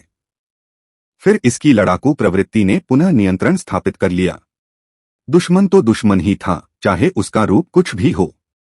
सूअर का अगला हमला और भी ज्यादा रोषपूर्ण था। एथन का भेड़िया रूप एक तरफ उछल गया। सूअर के गुजरते ही उसके जबड़े उसके पार्श्व भाग पर टूट पड़े और भाले की पकड़ जहां नहीं थी, वहां उसके दांतों ने पकड़ बना ली। खून छिड़का। सूअर दर्द और गुस्से से चीख उठा। वह चौंकाने वाली तेजी से घूम गया। उसके दांत एक घातक चाप में घूम रहे थे। एथन ने उनके गुजरने की हवा को महसूस करते हुए खुद को अलग कर लिया। उसके भेड़िए रूप में परिवर्तन उसके शरीर से ज्यादा शक्तिशाली था और उसने आखिरकार खून बहाया था, लेकिन सूअर की मजबूत खाल ने गंभीर क्षति को रोक दिया था। वे फिर से चक्कर लगाने लगे और अपने अपने प्रतिद्वंदियों का फिर से आकलन करने लगे। सूअर के खून के निशान जमीन पर थे और जख्म उसे इतना दर्द दे रहा था जितना उसने पहले कभी नहीं सहा था। सूअर ने अपनी रणनीति बदल दी और तेजी से मुड़ते हुए छोटे हमले करने लगा। उसके दांत जटिल पैटर्न में घुस रहे थे, जिससे एथन को बचने के लिए ज्यादा ऊर्जा खर्च करनी पड़ रही थी। हर बार बाल बाल बचने पर एथन ने राहत की सांस ली, क्योंकि वह सचमुच अपने शरीर में उन दांतों को महसूस नहीं करना चाहता था। एथन की भेड़िया प्रवृत्ति मानवीय सामरिक जागरूकता के साथ मिल गई। सूअर उसे थका देने की कोशिश कर रहा था, लेकिन ऐसा करते हुए उसने अपने पैटर्न उजागर कर दिए। उसकी चालें दाहिनी ओर थीं। उसके दांत अनुमान के मुताबिक ही घूम रहे थे। सबसे खास बात यह थी कि उसकी लौह संवर्धन प्रतिभा ने उसकी आंखों को नहीं ढका था। उसने अगले हमले का इंतजार किया और समय का पूरा ध्यान रखते हुए चकमा दिया। जैसे ही सूअर ने अपना पसंदीदा दाया मोड़ लिया, एथन बाईं ओर झपटा। उसके जबड़ों ने उसके जबड़े के पीछे, कान के ठीक नीचे, जहां लोहे का सबसे कमजोर जहर था, मुलायम मांस को छुआ। उसके दांतों ने महत्वपूर्ण धमनियों को छेद दिया, जिससे उसके मुंह में खून भर गया। अध्याय 6 रेजरबैक सूअर। सूअर चीखा। उसके दांत पीछे की ओर झुक गए, जिससे एथन को अपनी पकड़ छोड़नी पड़ी। लेकिन नुकसान हो चुका था। घाव से खून लगातार बह रहा था। सुअर लड़खड़ा गया। खून की कमी के कारण उसकी गतिविधियां अनियमित हो गईं। उसने एक अंतिम प्रयास किया, अपने हत्यारे को अपने साथ परलोक ले जाने का प्रयास किया, लेकिन एथन ने उसका सामना किया और उसके विशाल दांतों के नीचे छिप गया। उसके जबड़े उसके गले तक पहुंच गए। उसने अपनी भेड़िए जैसी ताकत का इस्तेमाल करके उसे जकड़ लिया और सुअर बेबस होकर इधर उधर छटपटाता रहा।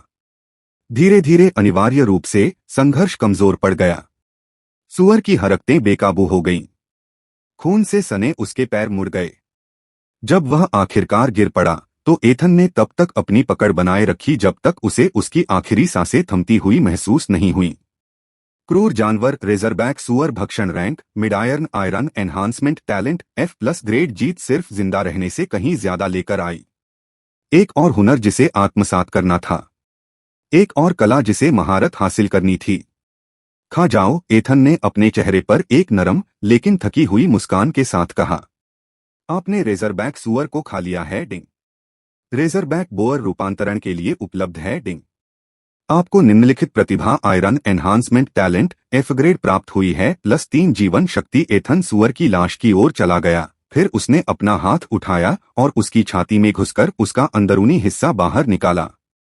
निम्न लौहरैन कोर भक्षण। एथन ने उस कोर को खा लिया जो ऊर्जा के कणों में बदल गया और उसके शरीर में प्रवेश कर गया। +5 जीवन शक्ति। उसकी स्थिति विंडो अपडेट हो गई।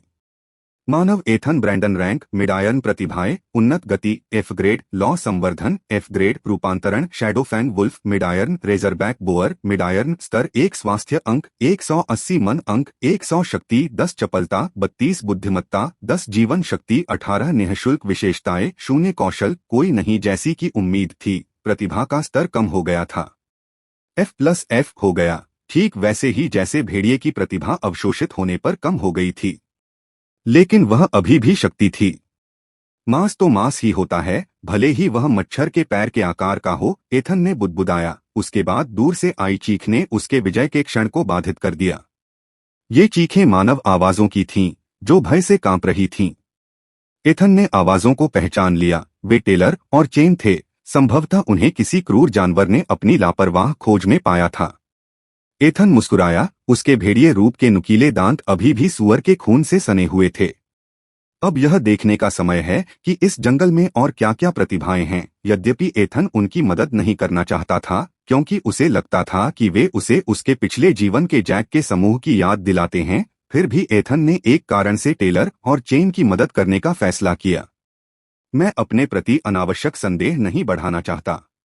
मेरी पिछली टीम तो पहले ही मर चुकी है। अगर वे भी मर गए और मैं जिंदा रहा अकेला, तो एक बार फिर मुझे निगरानी सूची में डाल दिया जाएगा। बहुत संभव है। जब एथन घटनास्थल के पास पहुंचा तो उसके नथुने खून से भर गए। समृद्ध धात्विक मानवीय।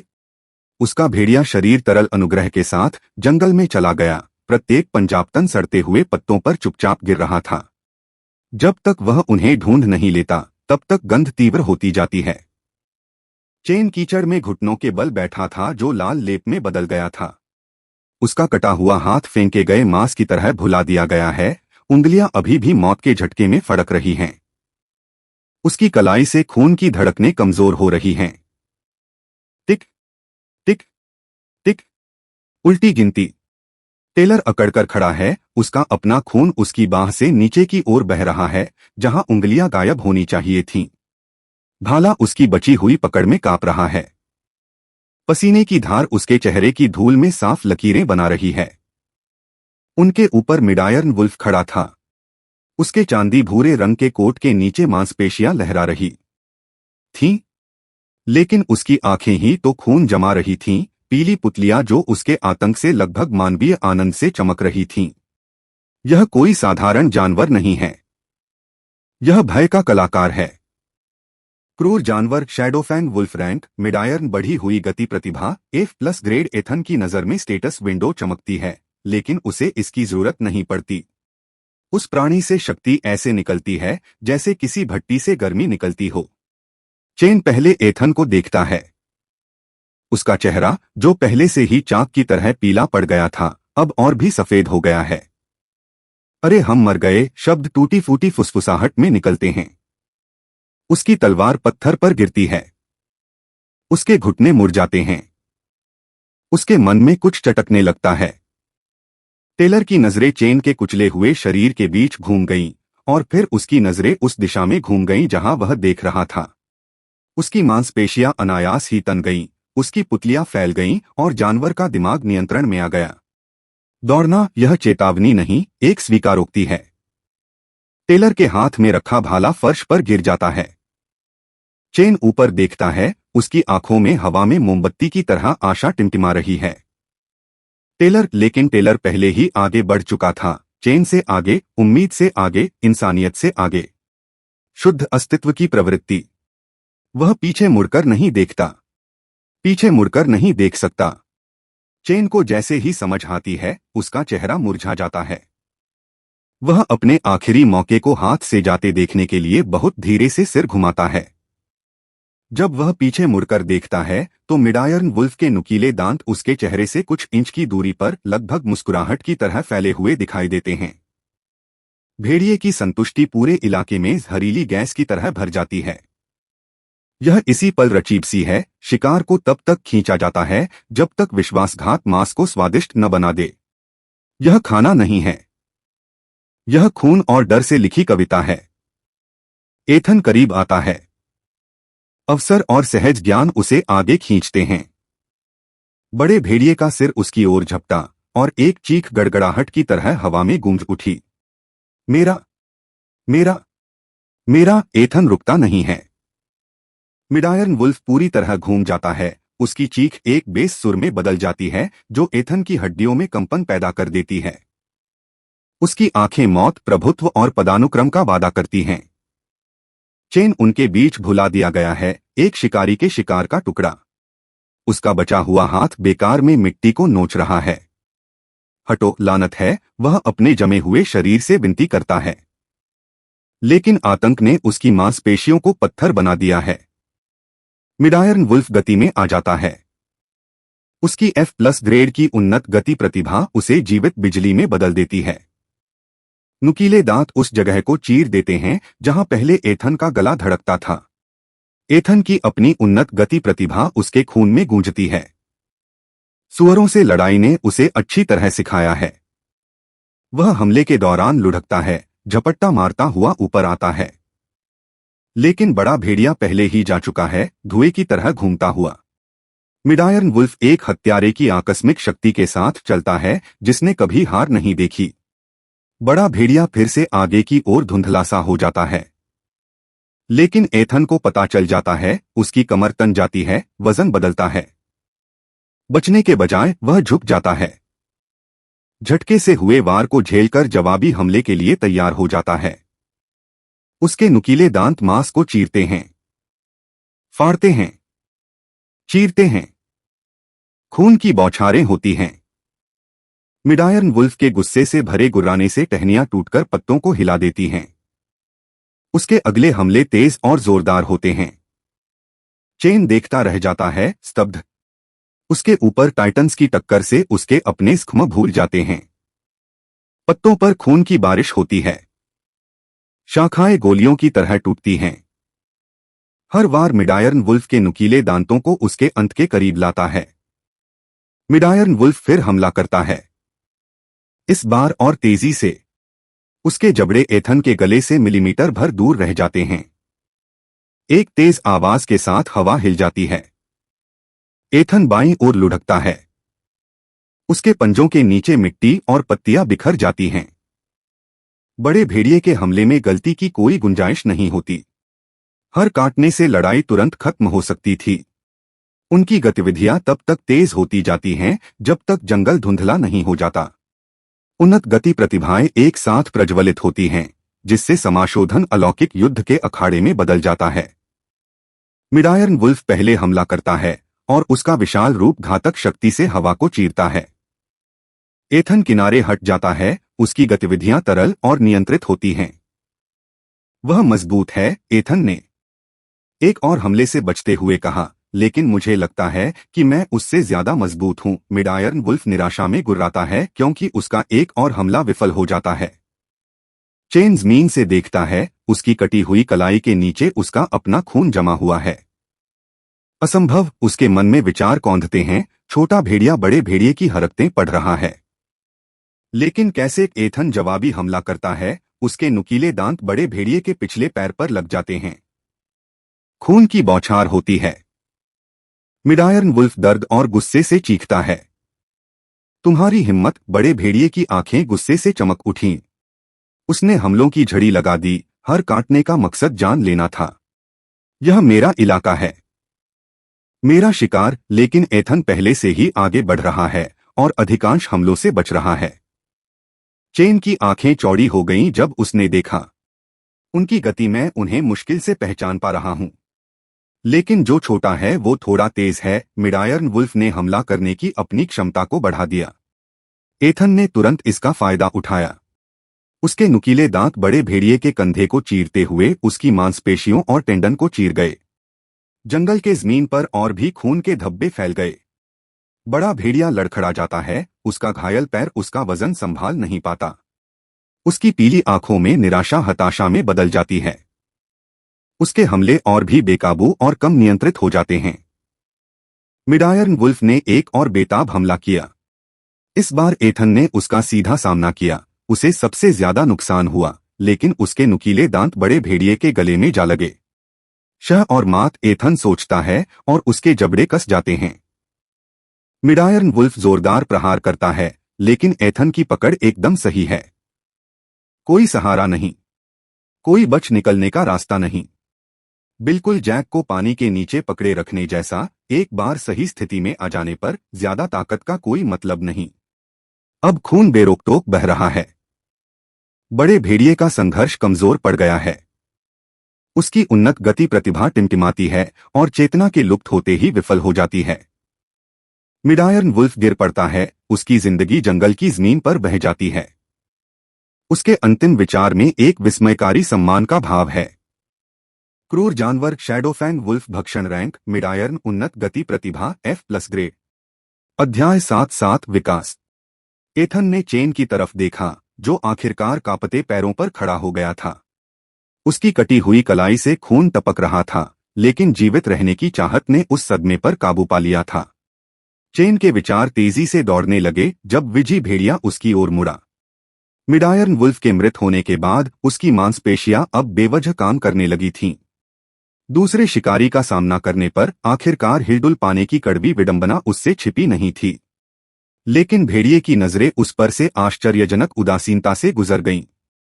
इसके बजाय वह अपने गिरे हुए प्रतिद्वंद्वी की ओर बढ़ गया। उसे दोबारा मारने में कोई दिलचस्पी नहीं दिखाई। वह मुझे खाना नहीं चाहता। चेन को एहसास हुआ। उसकी रगों में उम्मीद की लहर दौड़ रही थी। हालात बदलने का इंतजार किए बिना वह मुड़ा और टेलर की तरफ भागा। उसका बचा हुआ हाथ उसकी घायल बाह को पकड़े हुए था।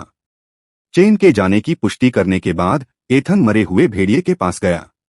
खाने की इस प्रक्रिया से लाश में कोई भी बदलाव दिखाई नहीं देता, इसलिए चेन के रुकने पर भी यह प्रक्रिया सुरक्षित रहती। फिर भी गोपनीयता के कारण परिणामों का उचित विश्लेषण संभव हो सका। जैसे ही उसने अपनी क्षमता सक्रिय की, उसमें शक्ति का एक जाना पहचाना उभार दौड़ गया। फिर सूचनाएं प्रकट हुई। आपने शैडोफैंग वुल्फ को खा लिया है, डिंग। आपने +2 चपलता प्राप्त कर ली है, डिंग। शैडोफैंग वुल्फ रूपांतरण के लिए उपलब्ध है, डिंग। आपने निम्नलिखित प्रतिभा उन्नत गति प्रतिभा को उन्नत कर लिया है, डिंग। उन्नत प्रतिभा ग्रेड FF, डिंग। आपने निम्नलिखित परिवर्तन शैडोफैंग वुल्फ को अपग्रेड कर लिया है, डिंग। शैडोफैंग भेड़िया मध्य लोहा उच्च लोहा। एथन वापस अपने मानव रूप में आ गया और इन घटनाओं को समझते हुए उसका मन तेजी से दौड़ने लगा। इसके निहितार्थ महत्वपूर्ण थे। न केवल उनकी उन्नत गति प्रतिभा में सुधार हुआ, बल्कि वह F से F तक पहुंच गई, बल्कि उनका रूपांतरण उनके पराजित प्रतिद्वंद्वी के मध्यलौह रैंक से भी आगे निकल गया तथा उच्चलौह रैंक तक पहुंच गया। एथन ने किसी निष्कर्ष पर पहुंचने से पहले कुछ देर तक विचार किया। तो किसी प्रजाति को 3 बार खाने का मतलब है कि मैं उसकी प्रतिभा और रूपांतरण को एक उपग्रेड तक उन्नत कर सकता हूं। यह बहुत शक्तिशाली है, एथन ने भेड़िए की मृत लाश के अंदर से लोहे का कोर खोदते हुए बुदबुदाया। एथन ने बिना किसी हिचकिचाहट के लोहे का कोर खा लिया। डिंग। आपने +4 चपलता प्राप्त कर ली है। एथन ने धीरे से अपनी भौहें ऊपर उठाईं। कोर और बॉडी को खाने के बाद उसे मिलने वाली चपलता की विशेषताओं में कमी आई थी। पहले यह 5 अंक और 3 अंक हुआ करती थी, लेकिन अब यह घटकर क्रमशः 4 अंक और 2 अंक रह गई थी। ऐसा लगता है कि मैं अपनी चपलता को हमेशा के लिए नहीं बढ़ा सकता, इससे लाभ कम होता है। लेकिन तार्किक रूप से इसका समाधान अधिक शक्तिशाली शैडोफैन भेड़ियों या अन्य चपलता आधारित क्रूर जानवरों को खाकर किया जाना चाहिए। एथन की नज़र पेड़ों की कतार से ऊपर उठते लाल धुएं पर पड़ी, जिसका गहरा लाल रंग सुबह के आसमान में चमक रहा था। आपातकालीन सिग्नल उपकरण, जो सभी टीमों के लिए मानक उपकरण होता है, आखिरकार सक्रिय हो गया था। उन्होंने स्थान पहचान लिया, शहर की दीवारों के करीब। उन्होंने इसका इस्तेमाल किया, एथन ने बुदबुदाया। सिग्नल तैनात करने से पहले चेन को अपेक्षाकृत सुरक्षित स्थान पर पहुंचना चाहिए था। मानक प्रोटोकॉल के अनुसार टीम के सभी सदस्यों को सिग्नल के स्थान पर एकत्रित होना आवश्यक था, बशर्ते कि वे ऐसा करने के लिए जीवित बचे हों। समय गड़बड़ा गया था। एथन का इरादा और जानवरों की तलाश करने का था ताकि वह उन्हें खा सके, लेकिन चेन ने उसकी योजना पर पानी फेर दिया। एथन ने प्रस्थान करने से पहले एक अंतिम बार अपनी स्थिति की जांच की। मानव Ethan Brandon rank high iron प्रतिभाएं उन्नत गति एफ ग्रेड लॉ संवर्धन एफ ग्रेड रूपांतरण shadowfang wolf high iron razorback boar mid iron स्तर 1 स्वास्थ्य अंक 240 मन अंक 100 शक्ति 10 चपलता 32 बुद्धिमत्ता 10 जीवन शक्ति 24 निःशुल्क विशेषताएं 0 कौशल कोई नहीं भेड़िए और उसके कोर दोनों को खा लेने से प्राप्त गुणों ने उसकी क्षमताओं में उल्लेखनीय सुधार किया था। वह उच्चलौ श्रेणी तक भी पहुंच गया था, जिससे उसे यह सिद्ध हो गया कि 30 से अधिक गुणों वाले व्यक्ति उच्चलौ श्रेणी तक पहुंच सकते हैं। हालांकि कोर अवशोषण पर घटते प्रतिफल ने एक प्राकृतिक सीमा का संकेत दिया, लेकिन इसे अधिक शक्तिशाली जीवों का शिकार करके दूर किया जा सकता था। एक ही प्रजाति का प्रत्येक जानवर थोड़ा कम लाभ प्रदान करेगा, जिससे अधिक शक्तिशाली लक्ष्यों का पीछा करना आवश्यक हो जाएगा। लाल धुआं उठता रहा और हल्की हवा के साथ बिखर गया। तुमने मेरी गति बिगाड़ दी है, चेन। अध्याय 8:8 उच्चलौ रैंक एथन के पास आते ही दरवाजा खुल गया। झांग प्रवेश द्वार पर अकेला खड़ा था, उसकी वर्दी साफ और अक्षत थी। खून या लड़ाई का कोई निशान नहीं था। चेन और टेलर की अनुपस्थिति अपेक्षित थी, अस्पताल उनके बचे हुए अंगों को बचाने में व्यस्त था। एथन ने झांग को दिलचस्पी से देखा। या तो उस आदमी में जीवित रहने की असाधारण प्रवृत्ति थी या फिर कमाल की किस्मत। शायद दोनों। इस दुनिया में कभी कभी मुसीबतों से पूरी तरह बचना उससे बचने से ज्यादा कुशलता दिखाता है। स्काउट ब्रैंडन कैप्टन मॉरिसन की आवाज उनकी टिप्पणियों को काटती हुई निकली। कैप्टन पास आए। प्रतिवेदन झांग थोड़ा सा हिला, उसकी नजर एथन से मिली। उनके बीच एक मौन संवाद हुआ। दिलचस्प, सर, एथन ने उचित सैन्य रुख अपनाते हुए कहा। तैनाती के बाद टीम को तुरंत अनुशासनात्मक समस्याओं का सामना करना पड़ा। टेलर और चेन ने सीधे आदेश के विरुद्ध अपनी संरचना तोड़ दी। उनके कार्यों को और अधिक स्पष्ट रूप से समझाएं, मॉरिसन ने आदेश दिया। उनका चेहरा कठोर हो गया। उन्होंने समूह से अलग होने का फैसला किया, सर। टेलर ने ज्यादा जमीनी स्तर पर काम करने के लिए अलग होने का सुझाव दिया था। जब मैंने मानक प्रोटोकॉल का हवाला देते हुए ऐसा न करने की सलाह दी, तो उन्होंने चेतावनी को नजरअंदाज कर दिया। एथन ने अपनी बात तटस्थ रखी और आरोपों के बजाय तथ्य बताए। झांग ने थोड़ा सिर हिलाकर इस बात की पुष्टि की। यह सच है, सर। ब्रैंडन ने यूनिट में एकजुटता बनाए रखने की कोशिश की थी। मॉरिसन की भौहें गहरी हो गईं। कुछ कहने से पहले उनकी उंगलियां उनके पैरों पर थिरकने लगीं। जारी रखना, एथन ने कहा। झांग और मैंने मिलकर अपनी स्थिति बनाए रखी। जब आपातकालीन संकेत दिया गया तो हमने उसका जवाब दिया। इसके अलावा मुझे टीम के अन्य सदस्यों से जुड़ी घटनाओं के बारे में कोई प्रत्यक्ष जानकारी नहीं है। कैप्टन की आंखें सिकुड़ गईं। और कुछ बताने को नहीं। मुठभेड़ का कोई ब्यौरा नहीं। 2 सैनिक गंभीर रूप से घायल होकर लौटे और तुमने कुछ नहीं देखा। एथन ने उसकी नजरों से नजरें मिलाईं। मैं सिर्फ वही बता सकता हूं जो मैंने खुद देखा है, सर। अटकलें लगाना ठीक नहीं होगा। मॉरिसन के चेहरे पर एक हिसाब किताब वाली नजर आ गई। वह झांग की ओर मुड़ा। तुम्हारा हिसाब? ब्रैंडन जैसा ही, सर। मॉरिसन ने दोनों सैनिकों का विश्लेषण करते हुए अपनी पीठ के पीछे हाथ जोड़े। आप समझते हैं कि स्काउट ड्यूटी के दौरान अपनी टुकड़ी छोड़ना एक गंभीर अपराध है। उनकी हरकतों ने न सिर्फ उन्हें बल्कि आपको भी खतरे में डाल दिया है। जी हाँ सर, दोनों सैनिकों ने एक स्वर में उत्तर दिया। जांच ही उनके भाग्य का फैसला करेगी, मॉरिसन ने आगे कहा। हालांकि मिशन के मानदंड नहीं बदले हैं। 500 मीटर की परिधि को अभी भी साफ करना बाकी है। उन्होंने पास में इंतजार कर रहे सैनिकों के एक समूह की ओर इशारा किया। 2 और स्काउट आपके साथ आएंगे। नए तोप के गोले एक दूसरे के करीब थे। मॉरिसन की चेतावनियां अभी भी उनके जहन में ताजा थीं। कोई भी चेन और टेलर की तरह नहीं बनना चाहता था, जो गंभीर रूप से घायल हो गए और साथ ही नियम तोड़ने की सजा का इंतजार भी कर रहे थे। घंटों बीत गए। जंगल आश्चर्यजनक रूप से शांत रहा, लगभग बहुत शांत। हमारा मिशन पूरा हो गया है, एथन ने आखिरकार घोषणा की। चलो वापस चलते हैं। इससे पहले कि टीम कोई प्रतिक्रिया दे पाती, एक घुरघुराहट ने जंगल की शांति को तोड़ दिया। कोई भी खर्राटे नहीं, ऐसी खर्राटें जो आपकी जीवित रहने की प्रवृत्ति को चीखने पर मजबूर कर दें।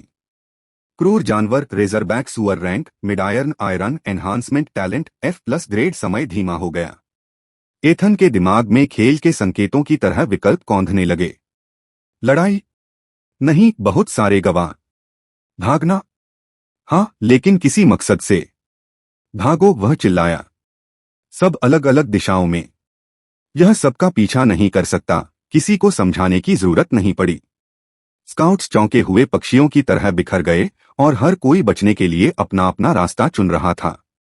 यहां तक कि झांग, जिसने पहले भी ऐसा ही संयम दिखाया था, गायब हो गया।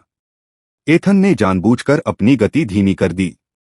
बस इतना कि वह सबसे आकर्षक निशाना बन जाए। बस इतना कि सूअर की पसंद साफ दिखाई दे। उसके पीछे गरजते कदमों की आहट ने उसकी योजना के कामयाब होने की पुष्टि कर दी। उत्तम। एक सरसरी नजर ने उसके अकेलेपन की पुष्टि कर दी। कोई गवाह नहीं, कोई उलझन नहीं। खेल बदलने का समय आ गया है। परिवर्तन शुरू। शैडोफैंग वुल्फ हाई आयरन। इस बार परिवर्तन अलग महसूस हुआ। वह खुद को बहुत ज्यादा शक्तिशाली महसूस कर रहा था। उसकी स्टेटस विंडो एक अप्रत्याशित आश्चर्य से अपडेट हो गई। रूपांतरण शैडोफैंग वुल्फ हाई आयरन। वाह, एथन ने सोचा जब उसके शरीर ने रूपांतरण पूरा कर लिया। एथन ने अपने नए रूप में उमड़ती शक्ति को महसूस किया। यह वही भेड़िया नहीं था जिसने पहले मिडायर्न शैडोफैंग के खिलाफ संघर्ष किया था। रेजरबैक सुअर फिसलकर रुक गया। उसकी छोटी छोटी आंखें भ्रम में बड़ी हो गईं। जिस आसान शिकार का वह पीछा कर रहा था, वह गायब हो गया था। उसकी जगह एक ऐसे शिकारी ने ले ली थी जो खतरनाक ताकत बिखेर रहा था। लोहे से मजबूत उसके दांत अचानक एक उच्च लोहे वाले प्रतिद्वंद्वी के सामने कम प्रभावशाली लगने लगे। उनकी अपनी उन्नत गति प्रतिभा ने उनकी चपलता विशेषता को 1.5 गुना बढ़ा दिया। उसकी चपलता 45 तक पहुंच गई थी। 30x 1.5 उसके भेड़िए जैसे चेहरे पर मुस्कुराहट फैल गई। इस उन्नत परिवर्तन का परीक्षण करने का समय आ गया है। नोट: एथन का चपलता आंकड़ा 32 है। हालांकि परिवर्तन के दौरान एथन के गुण परिवर्तन के गुणों में बदल जाते हैं, जो कि मानक है। उदाहरण के लिए, लो आयरन के लिए 10 अक्टूबर 2010 10 या मिड आयरन के लिए 20-20-20-20। अध्याय 9 ई ग्रेड प्रतिभा। एक क्षण सुअर अपने शिकार को घूर रहा था। अगले ही क्षण वास्तविकता बदल गई। सुअर की नजरों में एथन अपने भेड़िए रूप में बस गायब हो गया। कोई हलचल नहीं, कोई चेतावनी नहीं, बस एक खाली जगह जहां एक भेड़िया था। सुअर का उन्नत संस्करण डायल-अप इंटरनेट पर चल रहा था, जो उसे ट्रैक करने की कोशिश कर रहा था। यह तो पागलपन है, एथन ने सोचा। उसकी चेतना उसके नए रूप में ऐसे बह रही थी जैसे उसने किसी लड़ाई के खेल में कोई गुप्त पात्र खोल दिया हो। सब कुछ हल्का, तेज और ज्यादा प्रतिक्रियाशील लग रहा था। उसका पिछला भेड़िया रूप सामान्य कठिनाई पर खेलने जैसा था, यह कठिन मोड़ था। हवा फट गई। वाह! टक्कर के कारण सुअर एक विशाल पेड़ से टकराकर दूर जा गिरा।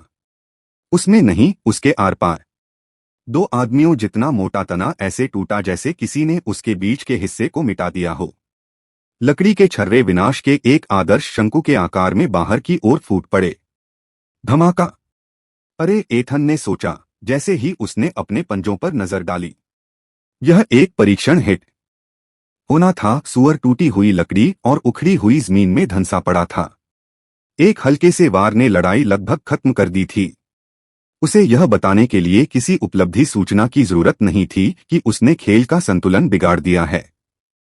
मिड आयरन और हाई आयरन के बीच का अंतर सिर्फ स्तरों का अंतर नहीं था, यह काफी बड़ा था, जैसे लकड़ी की तलवार और धातु की तलवार की तुलना करना। सुअर ऐंठ गया, यह समझने की कोशिश कर रहा था कि एक ही झटके में उसका आधा एचपी बार कैसे खत्म हो गया। एथन ने उसे दोबारा आने का समय नहीं दिया। उसके पंजे, जो अब इतने तेज हो गए थे कि वे पेड़ों को ऐसे चीर सकते थे जैसे कि वे कोई सामान्य ट्यूटोरियल सामग्री हो, सुअर की छाती में घुस गए। स्वच्छ नैदानिक। एथन ने सुअर की छाती से अपने पंजे खींच लिए। उसकी पकड़ में एक जानी पहचानी नीली चमक दौड़ गई। उसका कोर उसकी हथेली में किसी मुकुट की तरह बैठा था। मध्य लौहरैंक कोर भक्षण उसकी पहली प्रवृत्ति हमेशा की तरह डिवोर बटन दबाने की थी। लेकिन कुछ काम कर गया, एक ऐसी मेटा रणनीति जिसे उसने नजरअंदाज कर दिया था। एक सेकंड रुको, शहर की मुख्य अर्थव्यवस्था एक साधारण दुर्लभता प्रणाली पर काम करती थी। उच्च रैंक का मतलब था तेजी से बढ़ती कीमतें। एक उच्च लौह श्रेणी का कोर बाजार में निम्न लौह श्रेणी के कोर की तुलना में 3 गुना ज्यादा मूल्य प्राप्त कर सकता था। इस बीच एक मिड आयरन रैंक कोर लो आयरन कोर के मुकाबले 2 गुना मूल्य प्राप्त कर सकता है। लेकिन उसकी भक्षण क्षमता, उसे दुर्लभता के स्तर की परवाह नहीं थी।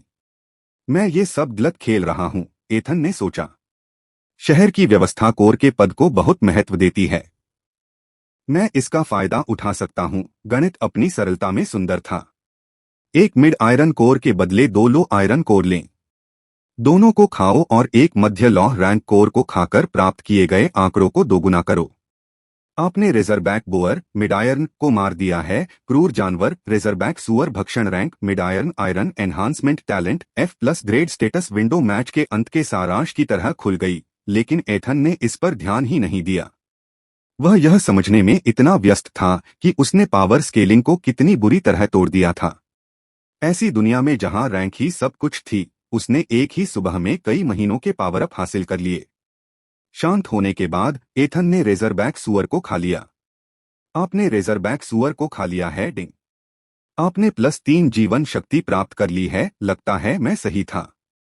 मुझे एक लाश को 3 बार खाना होगा, तभी मैं उसे अगले रैंक और टैलेंट ग्रेड में अपग्रेड कर पाऊंगा। सुअर को खाने के बाद एथन जंगल में और भीतर चला गया। बहुत ज्यादा गहराई में नहीं, वह बड़े बॉस के साथ लड़ाई शुरू नहीं करना चाहता था। वह ऐसा नहीं कर सकता था, कम से कम अभी तक तो नहीं। वह बेस पर लौटने से पहले कुछ अतिरिक्त संसाधन जुटाने के लिए बस इतनी दूर तक गया था। मेरे पास एक बेहतरीन बहाना तैयार था, उसने रणनीति बनाई। सुअर से अलग हो गया और सुअर मेरा पीछा करता रहा जब तक कि मैं आखिरकार बच नहीं निकला। उसका असली लक्ष्य मिशन के मापदंडों से कोई लेना देना नहीं था। हर कोर को विशेषता बिंदुओं में बदला जा सकता था और उसे अपने आंकड़ों को कम से कम मध्यलौह क्षेत्र तक ले जाने के लिए पर्याप्त संख्या की आवश्यकता थी। अगर ईश्वर की कृपा रही तो वह उच्च लौह होगा। 3 घंटे की सावधानीपूर्वक खोज के बाद एथन को केवल 3 जानवर ही मिले।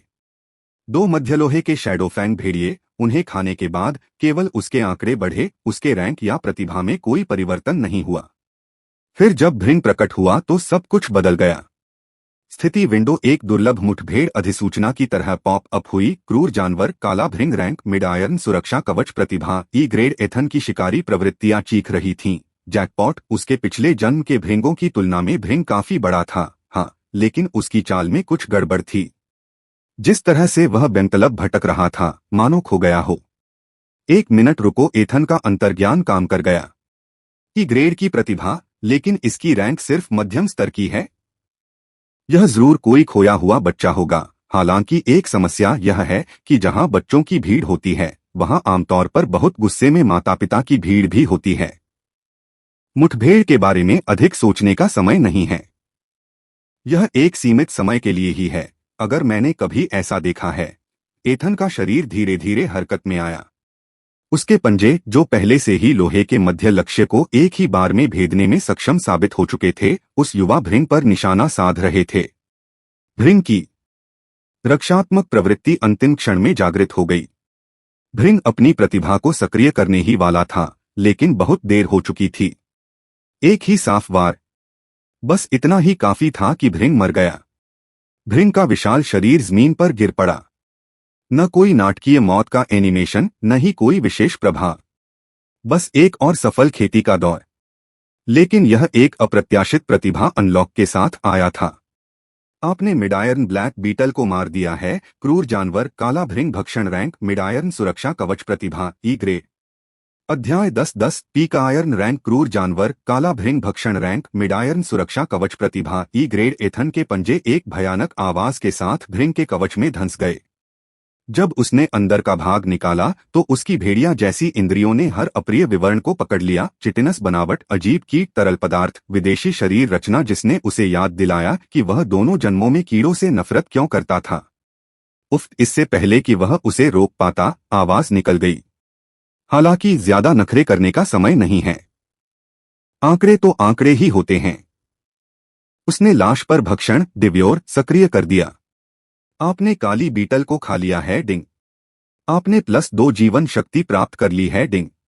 ब्लैक बीटल रूपांतरण के लिए उपलब्ध है? बिल्कुल नहीं, एथन बुदबुदाया। उसके भेड़िए रूप का रोए भृंग बनने के विचार मात्र से ही खड़े हो गए। कुछ पावर अप इसके लायक नहीं थे। डिंग, आपको निम्नलिखित प्रतिभा प्राप्त हुई है। सुरक्षा कवच प्रतिभा F+ ग्रेड। एथन ने तुरंत अपनी स्थिति की जांच की।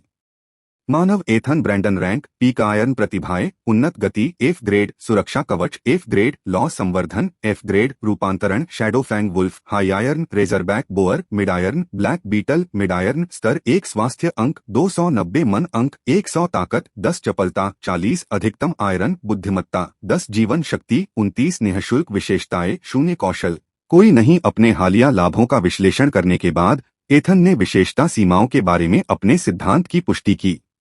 दोनों भेड़ियों ने 8 चपलता अंक प्रदान किए थे, फिर भी उसकी स्थिति में केवल 6 ही दर्ज किए गए। इस प्रणाली की एक स्पष्ट सीमा थी, लॉ श्रेणी में प्रति विशेषता 40 अंक। आगे की प्रगति के लिए निम्नकांस्य श्रेणी में आगे बढ़ने से पहले सभी विशेषताओं में संतुलित वृद्धि की आवश्यकता होगी। एथन ने ऊपर देखा तो पाया कि आसमान काला हो रहा था। ठीक है, शिकार का सत्र समाप्त करने का समय आ गया है, उसने सोचा। उनकी उपलब्धियां काफी महत्वपूर्ण थीं। एथन पीक आयर्न रैंक तक पहुंच गया था, एक नई F ग्रेड रक्षात्मक प्रतिभा हासिल कर ली थी और एक अतिरिक्त परिवर्तन विकल्प भी हासिल कर लिया था, भले ही उसे इससे व्यक्तिगत रूप से कोई आपत्ति न हो। अभियान उसकी शुरुआती उम्मीदों से कहीं बढ़कर था। अब जाने का समय हो गया है, वह बुदबुदाया और शहर की दीवारों की ओर मुड़ गया। उसकी बढ़ी हुई गति स्वतः ही सक्रिय हो गई और उसे जंगल में ले गई। वापसी की यात्रा के 30 सेकंड बाद उसे आवाज सुनाई दी।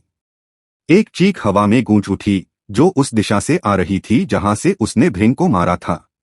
उस आवाज में सिर्फ जानवरों का गुस्सा नहीं था, एक मां का अपने बच्चे के अवशेष पाकर रोष। एथन का गला रुंध गया। उसकी बढ़ी हुई सुनने की क्षमता ने उस चीख में छिपी असली ताकत को भांप लिया, जिससे उसे लगा कि यह एक ऐसा प्राणी है जो उसकी वर्तमान क्षमताओं से कहीं आगे है। यह तो डरावना लग रहा है, उसने अपनी गति बढ़ाते हुए सोचा। मां का गुस्सा दूर से भी साफ दिखाई दे रहा था। पीक आयर्न रैंक का उसका ओहदा अचानक एक मजाक सा लगने लगा। जैसे जैसे वह आगे बढ़ता गया, पत्तियां और शाखाएं धुंधली होती गईं। चीख ने भृंग की उम्र के बारे में उसके पहले के संदेह को पुष्ट कर दिया था, लेकिन अब उस जानकारी से उसे कोई राहत नहीं मिल रही थी। वह तेजी से भागते हुए एक ऐसे उच्चस्तरीय मुकाबले में पहुंच गया था जिसका सामना करने के लिए वह तैयार नहीं था, लेकिन सौभाग्य से वह मां के आने से पहले ही बच निकला। शहर के अंदर प्रवेश करते ही कप्तान ने एथन से उसके देर से आने के बारे में पूछा। उनकी टीम ने पहले ही कप्तान को बता दिया था कि क्या हुआ था, इसलिए कप्तान द्वारा उन पर विश्वास करने से पहले एथन को ज्यादा बात करने की जरूरत नहीं पड़ी। ठीक है एथन, तुम लोगों ने अच्छा काम किया। एथन के चले जाने के बाद कैप्टन मॉरिसन ने ऊंची दीवारों से जंगल को देखते हुए भौहें चढ़ाई। ये जानवर हाल ही में अधिक सक्रिय हो गए हैं, मुझे उच्च अधिकारियों को रिपोर्ट करना है। एथन सीधे व्यापारी क्षेत्र की ओर चल पड़ा, सैन्य अड्डे को पूरी तरह से नजरअंदाज करते हुए। जब व्यापार करने के लिए कोर और शक्ति हासिल करने की बात हो तो समय बर्बाद करने का कोई मतलब नहीं था। दुकान ठीक वहीं थी जहां उसे कल की खोजबीन के बाद याद आई थी। हथियारों, कोर और कौशल क्रिस्टल से भरी हुई थी। काउंटर के पीछे से एक बूढ़े आदमी ने ऊपर देखा। नमस्ते नौजवान, क्या तुम कोई खास चीज ढूंढ रहे हो? बस इधर उधर देख रहा था, एथन ने जवाब दिया। ठीक है, दुकानदार की मुस्कान पेशेवर थी। एथन की उम्मीदें तब टूट गईं जब उसने कीमतें जांचीं। एक लोआयरन हथियार के लिए 10 लोआयरन को। ये तो हाईवे पर लूट थी। स्किल्स वाला हिस्सा तो और भी बुरा था। लगता है कि पुनर्जन्म के बाद भी गरीबी आपका पीछा करती है। इस पर ज्यादा सोचने का कोई मतलब नहीं था। वह काउंटर के पास गया और अपने 4 मध्यम श्रेणी के कोर नीचे रख दिए। आज के शिकार से ताजा, उनमें अभी भी बची हुई ऊर्जा गूंज रही थी। मैं इन्हें बेचना चाहता हूँ। मध्यम दर्जे के कोर देखकर बूढ़े आदमी की आंखें चमक उठीं। सितारे? या फिर कम लोहे वाले कोर के बदले में लेना पसंद करोगे? शहर के अंदर सितारे मुद्रा के रूप में प्रयोग किए जाते थे, ठीक उसी तरह जैसे उनके पिछले जीवन में डॉलर मुद्रा के रूप में प्रयोग किए जाते थे। कम लौह कोर? दुकानदार ने सिर हिलाया, लेकिन उसने यह सवाल नहीं किया कि कोई कम कीमत पर क्यों व्यापार करेगा। किसी विशेष प्रकार का राक्षस? बूढ़े आदमी ने पूछा। हाँ, मुझे 4 कोर शक्ति केंद्रित जानवर चाहिए और अन्य 4 बुद्धि केंद्रित जानवर चाहिए। बूढ़े आदमी ने सिर हिलाया और 8 लो आयरन कोर एथन को सौंप दिए। एथन अपने छात्रावास में वापस आया। कमरे में चारों ओर देखने पर उसे अपना कोई भी रूममेट नहीं मिला। ठीक है, मैं सुरक्षित हूँ, उसने थैली से कोर निकालने से पहले सोचा। ठीक है, चलो ऐसा करते हैं। निम्न लौहरैंक कोर भक्षण +5 शक्ति। पहला कोर खाने के बाद एथन को अपनी ताकत में वृद्धि का तत्काल प्रभाव महसूस हुआ। उत्साहित होकर उसने अगला कोर ले लिया। +5 शक्ति। आखिरी कोर को अपने सामने लेकर एथन ने एक बार फिर अपनी प्रतिभा का इस्तेमाल किया। +5 इंटेलिजेंस। मैंने उन सभी का उपयोग कर लिया है, काश मेरे पास और अधिक होता। मजबूत होने का एहसास मादक है। मानव Ethan Brandon rank peak iron प्रतिभाएं उन्नत गति F ग्रेड, सुरक्षा कवच F ग्रेड, लौह संवर्धन F ग्रेड, रूपांतरण shadow fang wolf high iron, razorback boar mid iron, black beetle mid iron स्तर 1 स्वास्थ्य अंक 240 मन अंक 300 ताकत 30 चपलता 40 अधिकतम आयरन बुद्धिमत्ता 30 जीवन शक्ति 29 निःशुल्क विशेषताएं 0 कौशल कोई नहीं। मेरी ताकत और बुद्धि दोनों में 20 गुना वृद्धि हुई है। मैं लौह श्रेणी की सीमा तक पहुंचने के करीब हूं। जल्द ही मैं कांस्य श्रेणी में कदम रखूंगा। जब मैं ऐसा करूंगा तो मैं तोप का चारा नहीं रहूंगा। मैं या तो कोई ऊंचा पद मांग सकूंगा या फिर नौकरी छोड़कर किसी संघ में शामिल हो जाऊंगा। उसने सोचा। उसके चेहरे पर मुस्कान थी।